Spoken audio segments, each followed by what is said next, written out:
All right, welcome to Cosmic Compass, everybody. All right, what we're going to do first, just like we always do, we're going to breathe. We're going to deepen and we're going to breathe. So, if you want to close your eyes, you can. If you don't want to close your eyes, you can just go inward a little bit and just be present with how your body feels in this moment, connecting in, deepening in. Um, so, finding your way inward. Closed eyes, lowered gaze, or if you're driving or walking, don't do that. Just be with yourself and just begin to breathe into your belly. And then exhaling when you're ready.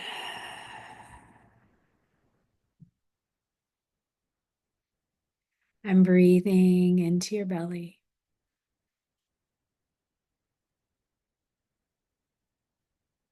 And then exhaling. And as you breathe deeply into your belly, feel your body connecting to the earth. Feel that root going down. And on your exhale, relaxing your jaw and your shoulders and just letting anything drop away that needs to drop away. And then we're going to take a breath in up through the soles of the feet, expanding the belly, and then exhaling. And we're going to come back gently. We could do that easily for a half an hour. That would be a great thing to do actually today, honestly. But what we're going to do instead is pull some cards now to kind of guide us through the week. In a bit of a, we're in a bit of a time. We're in quite an era right now, so we'll talk about some of the astrology, some of my thoughts anyway, current thoughts, always subject to change, which is actually Iranian, so that's okay. All right. So our first card for this week, guidance, is I think we just had this one recently. Hierophant. Here we are.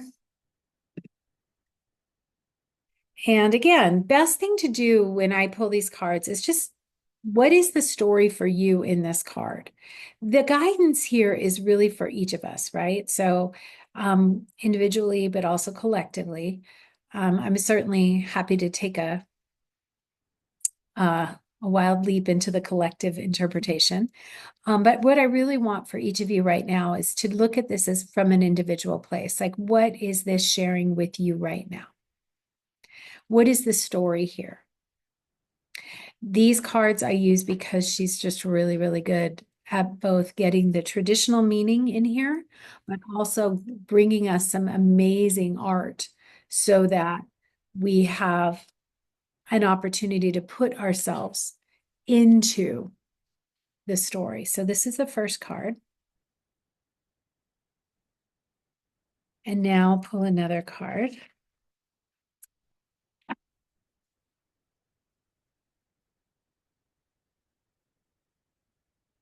And this one seems to fit too. I mean, they're both. It's interesting. This feels very aligned with the energies, at least the cosmic energies.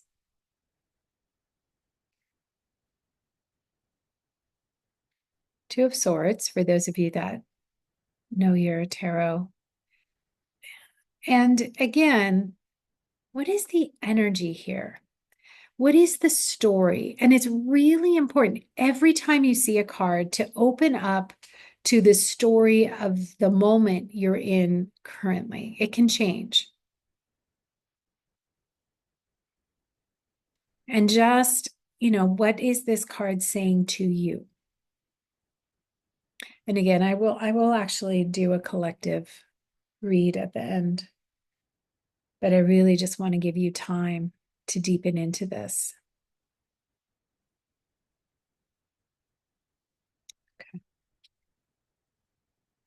And our third card,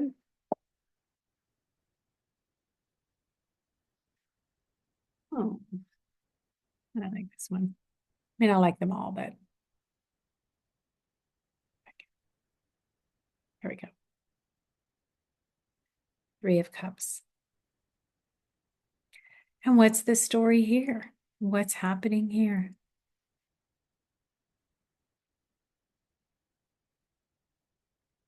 What do you feel? What do you notice?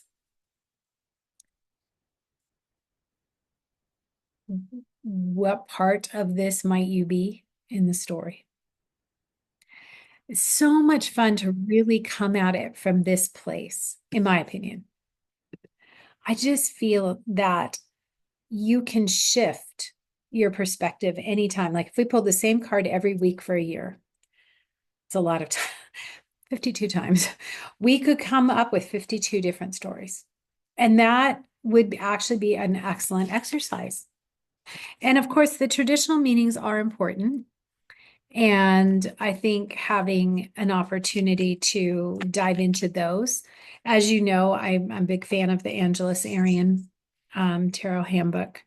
But there are many, many booklets out now that really honor the tarot and I think are really worth looking at. So, all right, I'm going to let these simmer over here.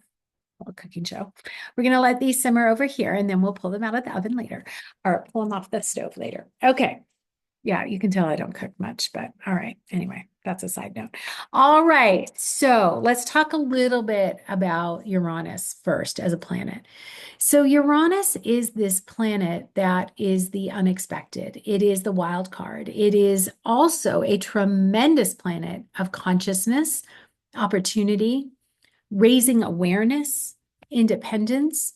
It is called the Great Awakener.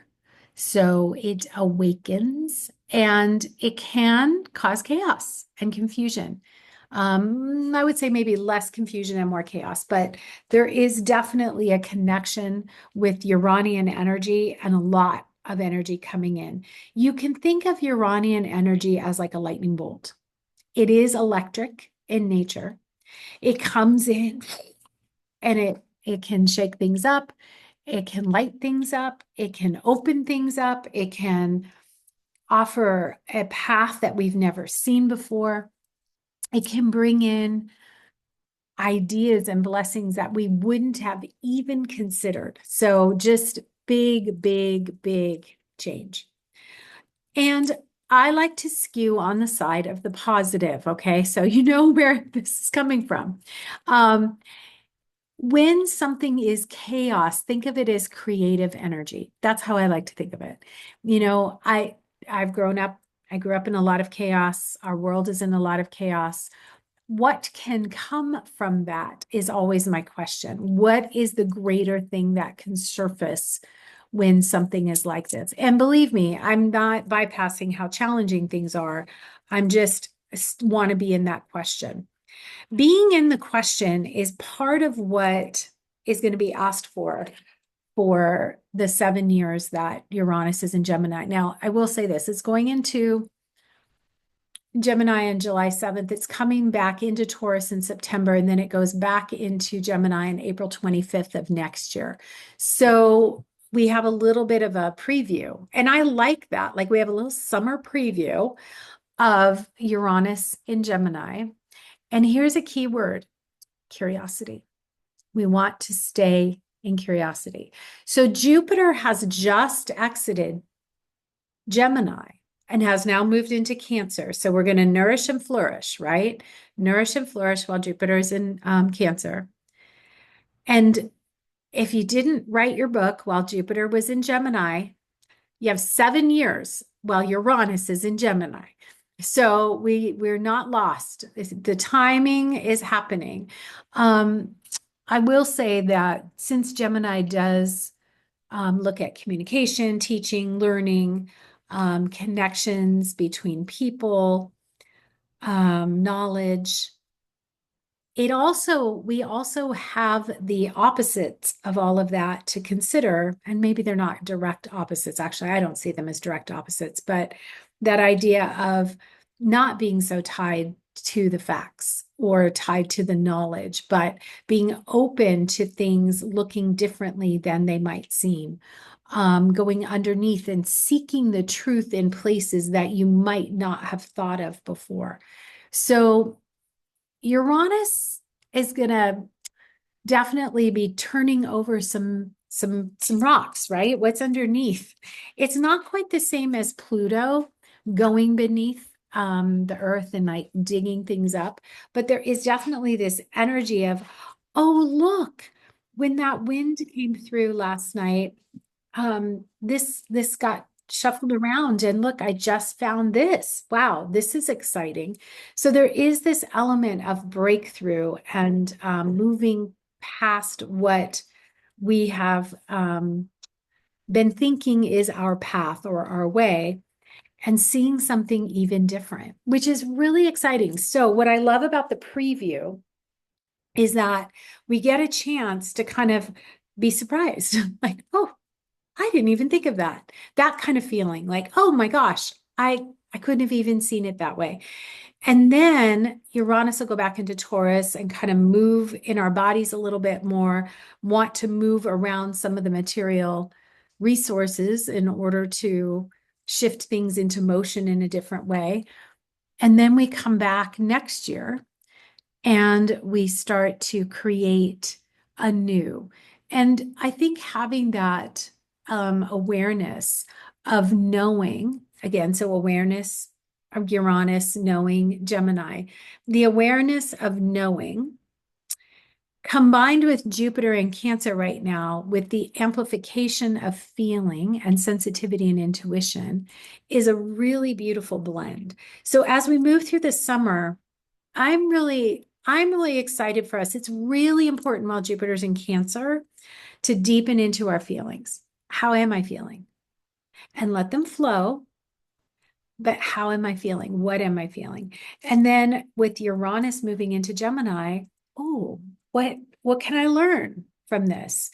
How can I learn from this? What's underneath this? What is the bigger picture? The other aspect of Uranus is that it very much offers freedom. It also looks at questions around independence in various ways.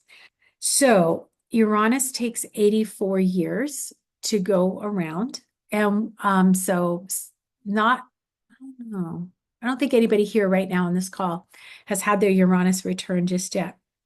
But for those of you that will have your Uranus return, if you're going to turn 84 in the next 7 or 8 years, then you're in an incredible time of really looking at your life with curiosity because it's Gemini. How have I lived? How am I living? How do I want to live going forward? We are really coming into a time, and this has been true for a while, but we're really coming into a time of looking at how we want to live in our communities, or who our friends are, where our contacts are, where our networks are. For a lot of us, our networks are global. So what does that mean in our living environment? Jupiter in Cancer, so I guess I'm weaving that a lot in today. Jupiter in Cancer is also really supporting us in that. What is our living environment? How are we connecting within our families, whether families of origin or chosen family? Having Uranus go into Gemini does bring a social aspect to this as well. Uranus has a community component to it. So understanding what kind of communities feel good to be in. And there can be more than one. It doesn't have to be just one, but just like, where do I feel like I want to be? We have time to explore. And that's the beauty of Gemini, is it's always being in the question. Okay, so I am going to tackle some hard stuff because you're going to read about this anyway, and I have a thought today. Subject to change my mind, of course, but I have a thought today. So the last time Uranus was in Gemini, for every 84 years, it appears that there's the United States and or the world has been in a war. So it is important to look at the unsettling effects that Uranus may have on its society, on cultures, on groups of people. Here's my thought for today. We don't have to repeat history. This is the point of knowing our history. So we learn from it. That's a Gemini thing. So we learn from our history. We don't have to repeat it. So here's what I'm thinking with Jupiter in Cancer, really underscoring that deep, deep intuitive, loving, nurturing energy. And Uranus into Gemini. I think that I'm just going to say it how I feel it, the divine feminine energy wants to come forward in a new and powerful way that says we don't have to repeat a pattern of war in order to create change. Okay. So that's what I think. Those are my, words that have come to me this morning after really deepening into the energies. I think that the feminine can be very fierce and very strong. Feminine is also compassionate and loving. And the feminine has a decidedly different way of creating something better or something new or something different. So I'd like to think that as this begins, Jupiter in Cancer, Uranus in Gemini, that we can lean into whatever divine feminine means to you. I mean, for me, it has a pretty specific meaning, but I want to make it open enough so that it is what works for you. For some, that could be just nature. Nature is divine, right? So what would that look like for you to lean into that? And I say this a lot in the writing, and I'll say it again here. We are really being asked to come into our most radiant and powerful and loving and creative selves. The planets are just lining up like that. And yes, with Saturn and Neptune in Aries, there's a reminder there too. What is our higher vision? And what is the container that we want to create?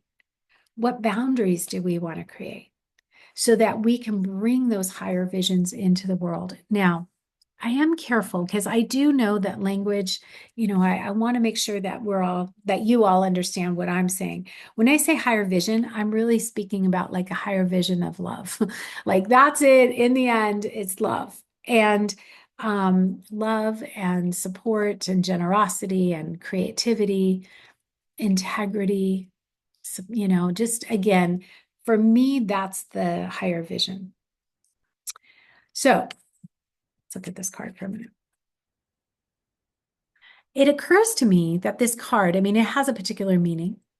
And I will say, in a collective sense, this card actually speaks to us all being bringers of the light.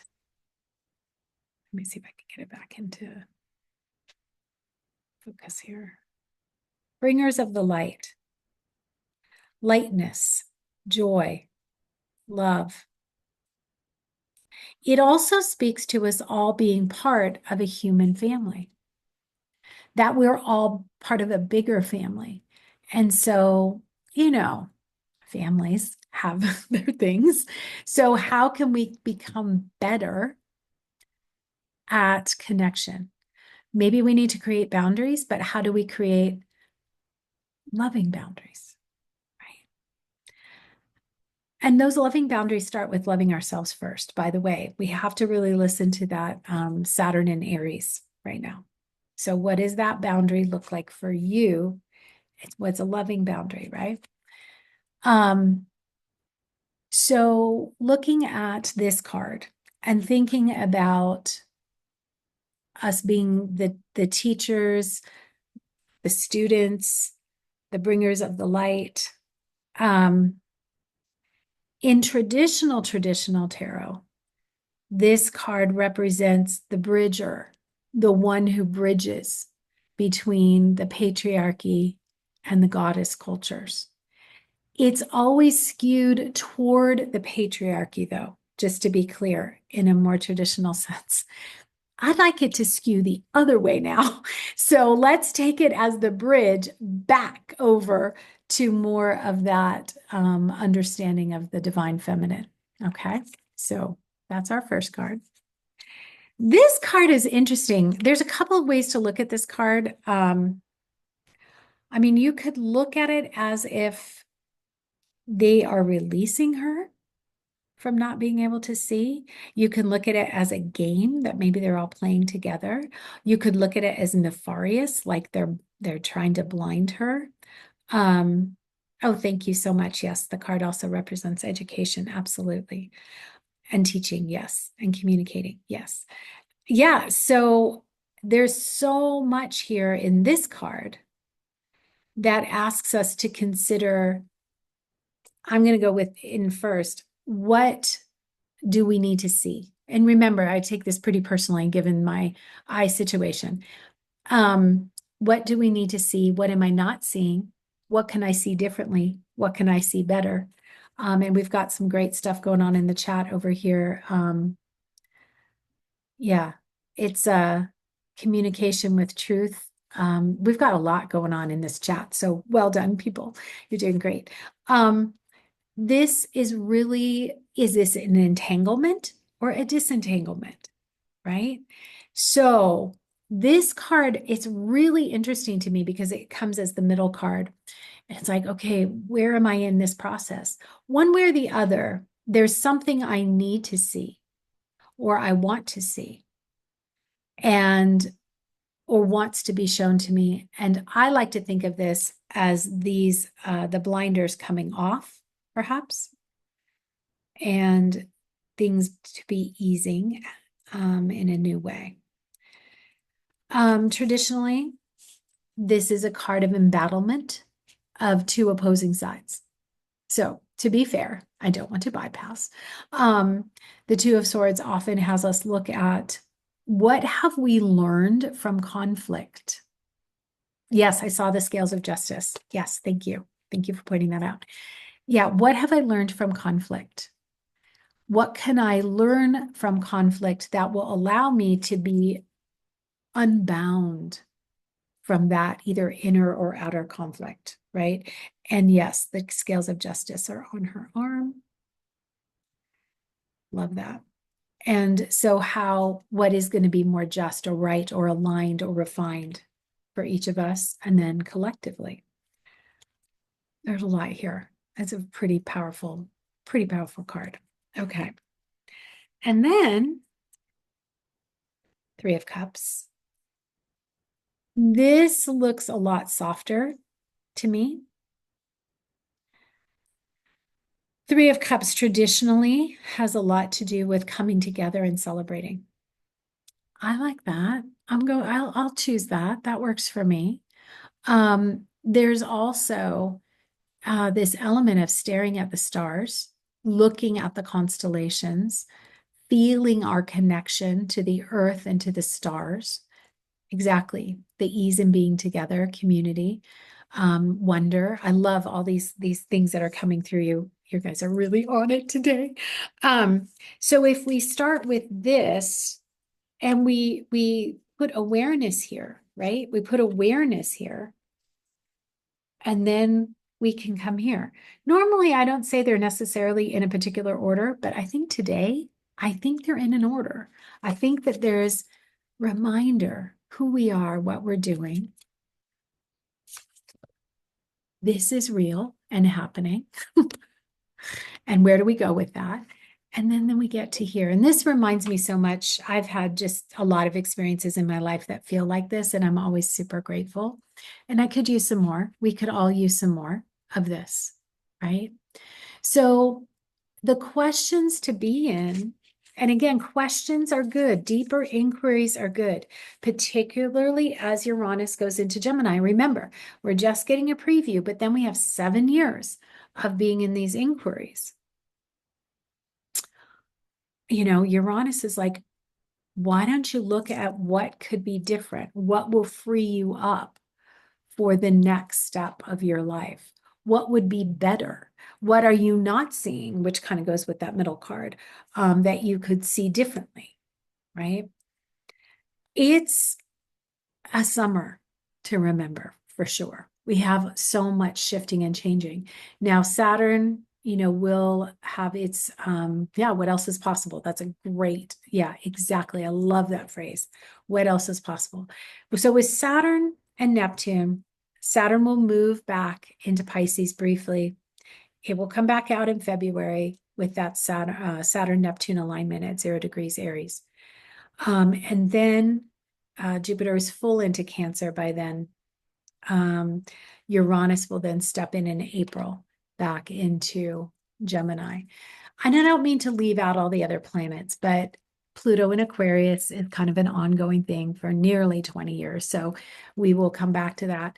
One thing I think I will say, though, for anyone who has either the angles, which is your rising or your midheaven or your descendant or your IC, which is the bottom of your chart, your root of your chart, or planets at early degrees. Like I have a lot of my planets and all my angles are at early degrees.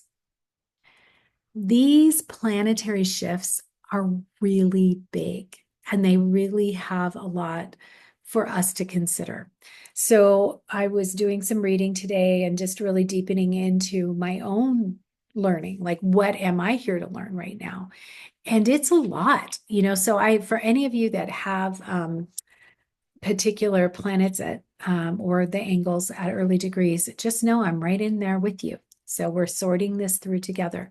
For those of you that have planets that are more mid or even late, especially if they're late degrees, you have been through a lot already.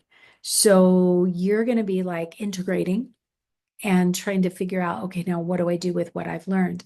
Whereas those of us with the early planets are going through another big shift internally and externally.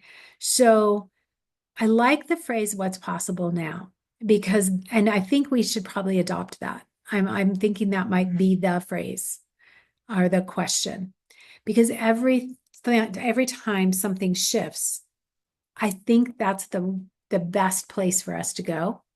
What's possible now? So staying in inquiry, staying with as much awareness of your truth. And that means digging. And I'll speak for myself, if I'm not living in alignment with my values or who I am, or maybe I need more awareness of what those are, Uranus is sure going to get there with me.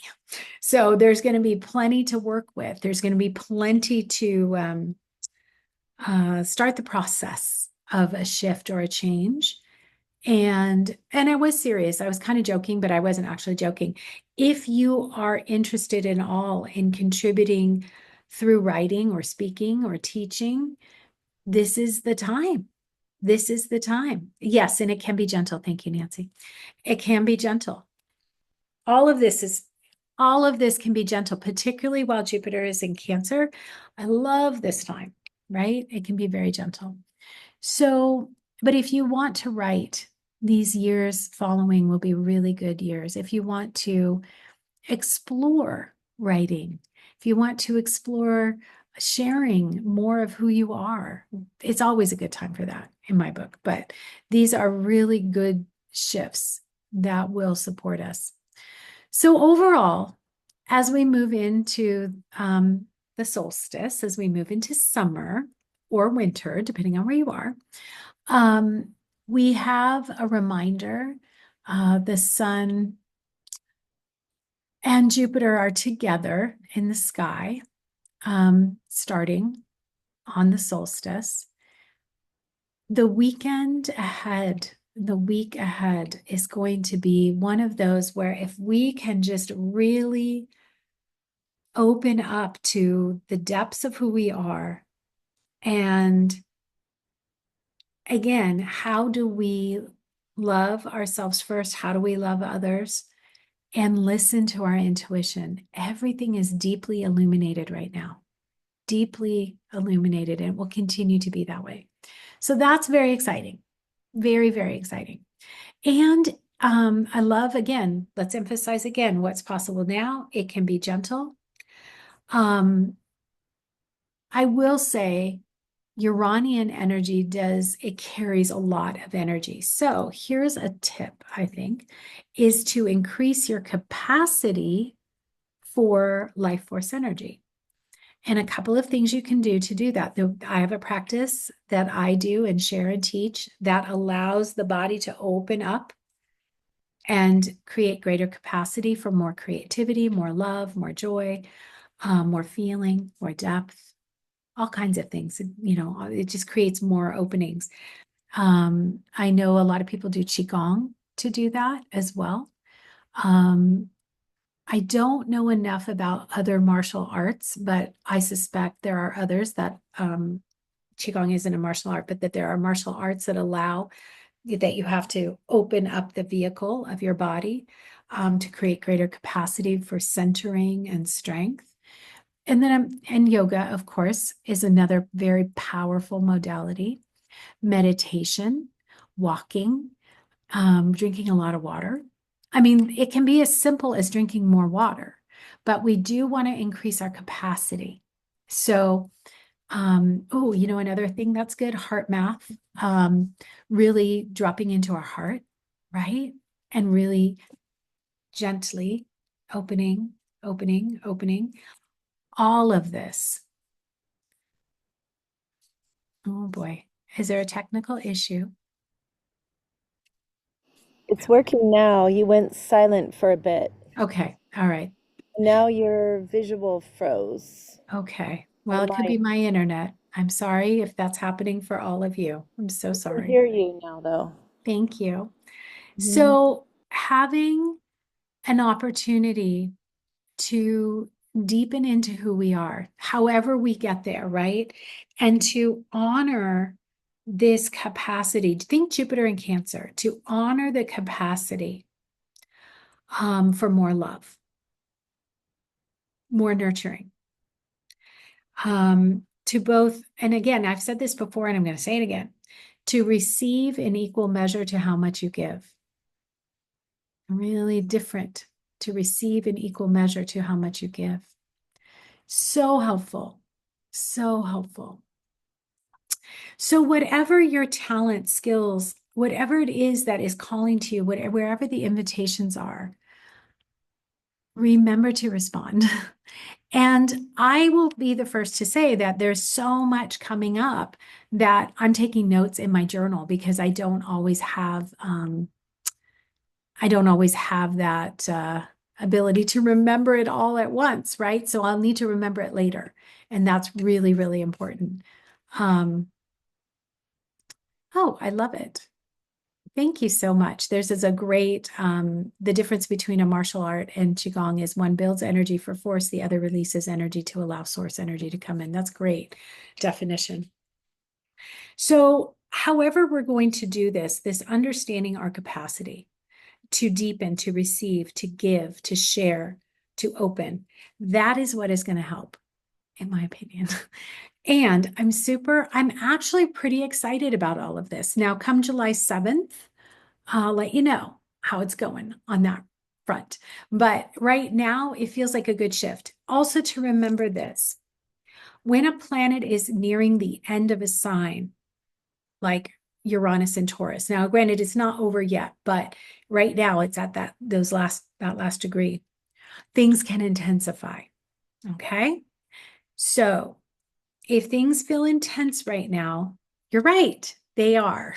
So that is part of what is happening. So then you drop back into the question, what am I learning from this? What else is possible? What am I not seeing? To really look at our cards here, right? So we align, ask some questions, and then we celebrate. Okay. That was pretty simple, but the deeper part was, I think we went a little deeper earlier.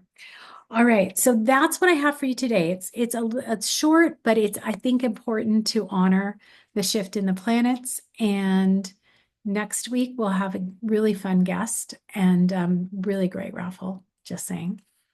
And and then I probably will be away for a couple of Mondays. So I'll keep you posted on the plan, what's coming.